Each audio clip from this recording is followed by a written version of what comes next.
Après avoir rencontré de nombreuses difficultés dans son parcours de GPA, Mathieu Séchin, candidat emblématique de L'amour est dans le pré saison 15, a, enfin, reçu une bonne nouvelle. Et si est sur son compte Instagram qu'il a tenu à la partager. L'espoir renaît.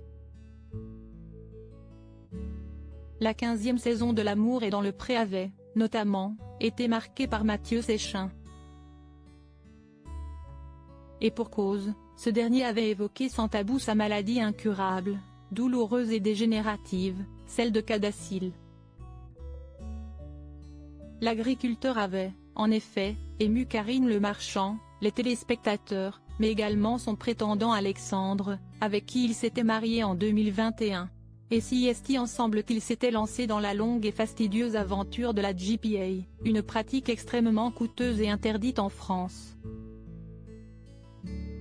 Sauf que quelques mois après le lancement et un voyage en Colombie pour concrétiser ce beau projet, le jeune jockey décidait de rompre, laissant ainsi Mathieu seul dans les papiers et dans ce long parcours.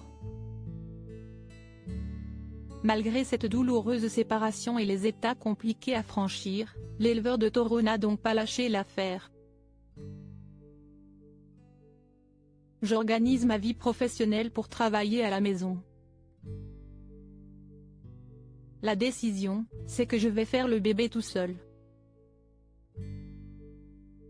Je suis donc parti donner ma semence.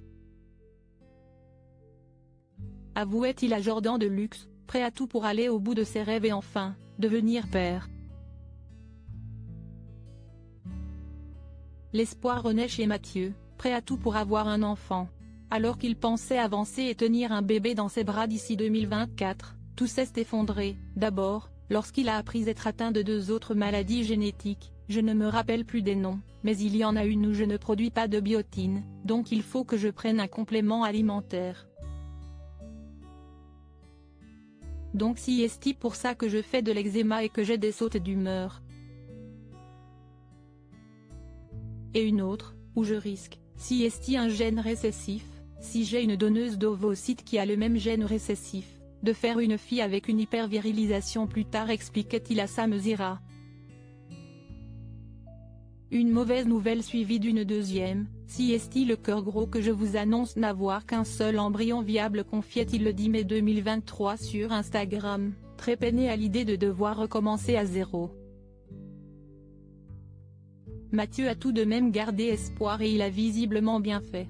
Ce vendredi 19 mai 2023, alors que les échecs semblaient s'accumuler, il a annoncé la plus belle des nouvelles à ses followers. C'est avec une joie immense que je vous annonce que la seconde donneuse d'ovocytes m'a offert 26 cellules merveilleuses. Un don du ciel. Un don d'amour. Comme je vous l'avais dit, un seul embryon avait survécu des 8 ovocytes de la première donneuse. Or, compte tenu de mes maladies génétiques, le protocole exige 4 embryons viables. Et de rajouter ce message au-delà de ses espérances, avec 26 ovocytes, mon espoir est grand d'obtenir 3 autres embryons. Alors je croise les doigts et tout le reste s'il le faut. Seul le soir dans mon lit je ne cesse de penser à cela. Merci encore à ces 2 donneuses, vous êtes juste des fées, a-t-il écrit sur son réseau social. Cela ne fait aucun doute que la détermination de Mathieu finira par payer. Cliquez pour découvrir la publication de Mathieu.